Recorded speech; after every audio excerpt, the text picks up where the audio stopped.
Hello YouTube and welcome to another video on this channel. Today we're going to be doing a One Piece chapter 1033 review. I have not done a review like this in a while, but this chapter is so good and it adds so much to the world building that Oda has already set up, so I gotta talk about this. But before we talk about this chapter today, this is a great time for me to tell you to like, comment, and subscribe to the channel for more awesome content. The main series that I'm doing right now on this channel is my Pokemon Shining Pearl playthrough, and also some nostalgia bing and bang that I'm doing here and there. And in this chapter, we start off with where we left off with Zoro and King fighting each other. And the one main thing throughout this whole battle is Enma, the sword that Zoro got that used to be owned by Oden and then got given to Komurasaki, or now we know as Kozuki Hiyori, and then given to Zoro.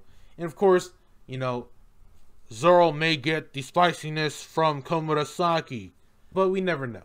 As Zoro is fighting for his life against King, Enma is sucking his arm dry of Haki. And we see that clearly with Zoro having a tough time fighting against King, none of his attack actually piercing King, with a huge explosion happening in that fight. And after that explosion, we cut to Sanji and Queen and their fight, where that is when Sanji told Zoro to kill him if he ever, you know, becomes not himself. But that also gave Oda the chance to tell us, hey, King is the last surviving Lunarian. They were supposed to be eradicated, since those guys, those people, are monsters who could thrive in any inhospitable environment that the world threw at them. They're kind of like the little water bears, if you guys know that thing that NASA did. You know, they sent water bears to the moon. So Queen also tells us that in the past they were revered as gods, which makes sense because, well, you know, I forgot which mythology it was, but like, you know, some god stole fire from another god and gave it to humans, that thing. And so I'm guessing that's like the kind of connotation that the Lunarians are.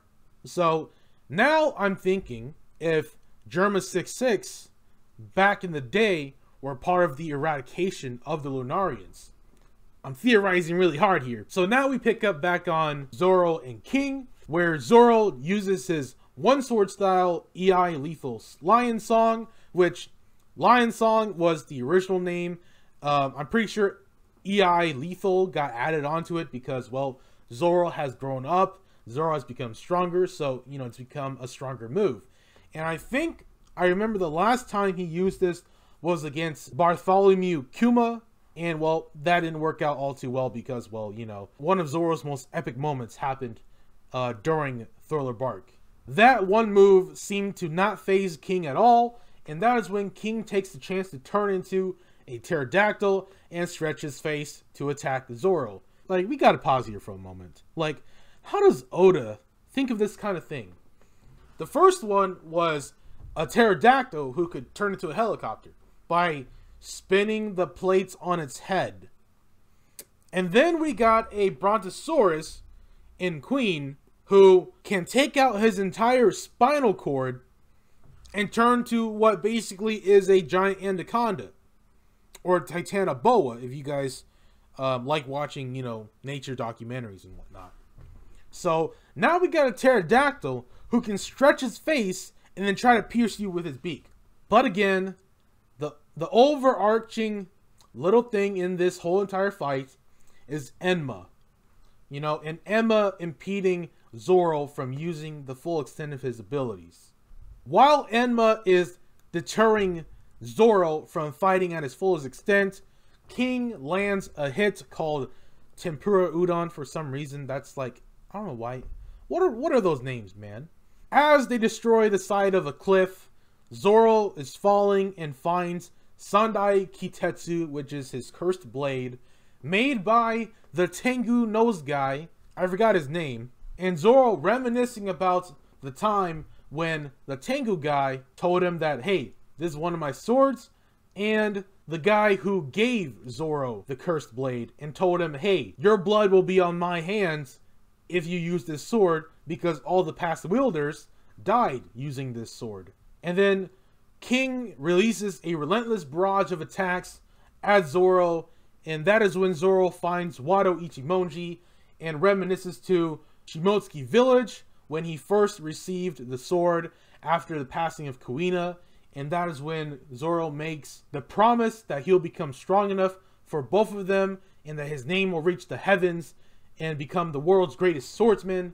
After that flashback, we cut back to the Tengu guy, and the Tengu guy is telling him, it must be fate that you are using Enma and Wado Ichimonji, because you are using two swords created by the same guy, the master swordsman Shimotsuki Kozaburo. And that is when Zoro, which we all know that Zoro is not the smartest guy, but that is when we find out that Zoro is putting the dots together, you know? He's building the framework. And that is when a question pops up in Zoro's head. How did a sword from Wano wind up in the East Blue? As that question gets popped into Zoro's head, King releases another barrage of attacks, and then Zoro flashbacks to Momonosuke, telling Zoro that Momonosuke was told not to say Tsunachi, and Zoro telling Momonosuke that it was just something I heard from an old geezer in my village. I've never used the word myself. And that old geezer that always sat by the shore that Zoro never knew the name of, the only thing he knew about that old geezer was that he was Kuina's grandfather after he passed away. And that is when the cogs start turning in Zoro's head. Zoro now flashbacks to when the Tengu guy told him, hey, there was a master swordsmith named Shimotsuki Kozaburo that left this country illegally 50 years ago. And now we cut to 13 years ago, which I think this is when Zoro's like 7. And if you guys don't remember Shimotsuki Village, this is the village that Zoro went to when he was like 5 years old, trying to fight all the dojos to prove that he's strong. And also, this is the same exact village that Zoro's master and Kuina is from. And so, this village, Shimotsuki Village, hey, tie-ins to Wano now, you know, extreme world building. So, after we see the dojo, the Shimotsuki dojo, now we cut to the old man that I assume is Shimotsuki Kozaburo, and him yelling Tsunachi, and then him telling Zoro that it's a battle cry that gives you courage. And of course, as a kid, you know, if old man tells you something, you usually either listen and then you forget about it later, you know, and all that. And then of course, Zoro, you know, as a kid, when you see an old person who's gone through some things, you usually ask them, or at least some kids do. And then their parents are like, hey, don't ask your grandfather that, you know, that type of thing. So Zoro asks the village geezer, which that's what Oda titles him, because that's what Zoro called him, the village geezer, because, well, as far as Zoro knows, Zoro only knows the old man as the village geezer and Kuina's grandfather. And he asks the village geezer, are you a samurai? And the old man replies with, quiet boy, you're going to bring the Marines on me. So that's the first interaction Zoro has with the village geezer. Now, then in the next page, we get to see more conversations and interactions between the village geezer and Kid Zoro. And this is also when we find out how Zoro got his two swords. The two swords that eventually him and Kuina used to fight each other later on, and also the swords that Zoro used later on in the first season of One Piece. Then those swords, of course, break and he can't use them anymore. So we know that the village geezer gave Zoro the two swords. And that is when the old village geezer takes the time to tell Zoro that he can only make swords that are of pretty poor quality now that he's so old. Which that implies, in which we as the readers, we know because we've been connecting the dots, this old man is Shimotsuki Kozaburo. And the fact that he says that I can only make these swords like these now, the ones that he gave Zoro that eventually broke and had to get reforged very often, is Shimotsuki Kozaburo. So we know he made Wado Ichimonji and the Lord of the Underworld, Enma. And also, he tells Zoro that swords exist to cut people down. When swordsmith makes swords, they ensure that those swords can take as many lives as possible. And each blade has their own personality. And whenever a swordsman takes up a blade, they have to tame those blades to their will. And that coincides with the whole belief of Shintoism, where in Shintoism, they believe that every object has a soul. Even to, like, my mouse here will have a soul. My Nintendo Switch mouse has a soul. Even this little All Might thing has a soul. So now you get the gist. But also, if you guys have seen Nuorihyon no Mago, you guys would know the whole little, like, you know, inanimate objects turn into yokai if they're forgotten for a long time and all that stuff. And then the old man also tells Zoro that those who believe swords are cursed, that just means that those swords fulfilled their purpose. And then this village geezer tells Zoro that he already created his magnum opus.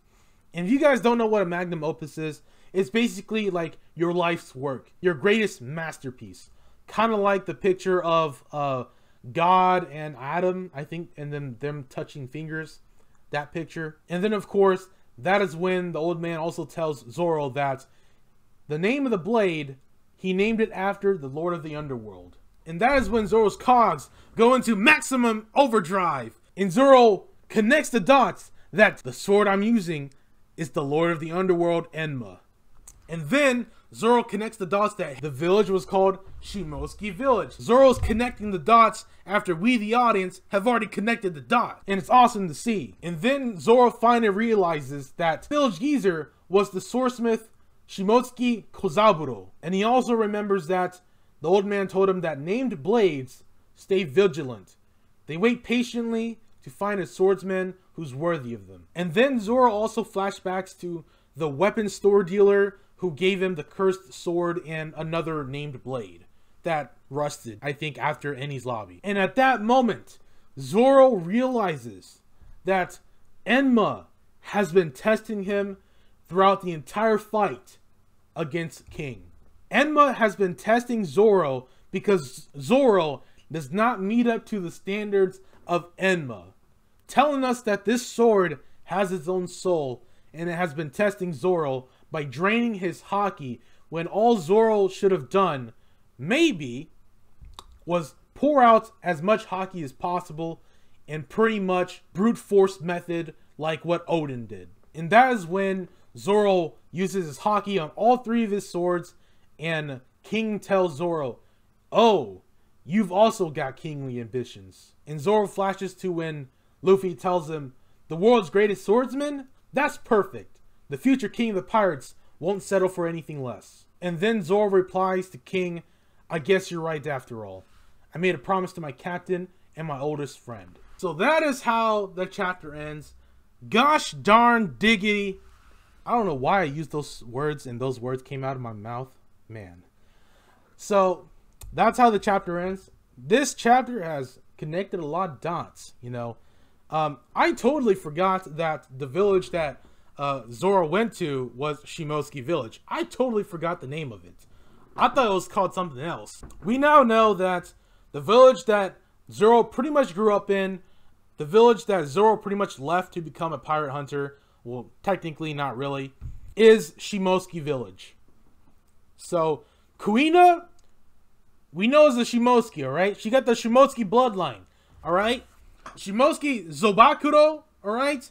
That's Kuina's grandfather. That is freaking Koshiro's father, which is interesting that we never got the actual name of Kuina and Koshiro, you know, their last names being Shimosuke now, now that we find out. So now the dots have been connected. The cogs are now slowing down. We probably now know that, hey, Zoro is not a Shimosuke, unless proven otherwise, alright? Those people who thought that Zoro was a Shimosuke, me, copium. A lot of copium. So yeah, Zoro's not a Shimosuke.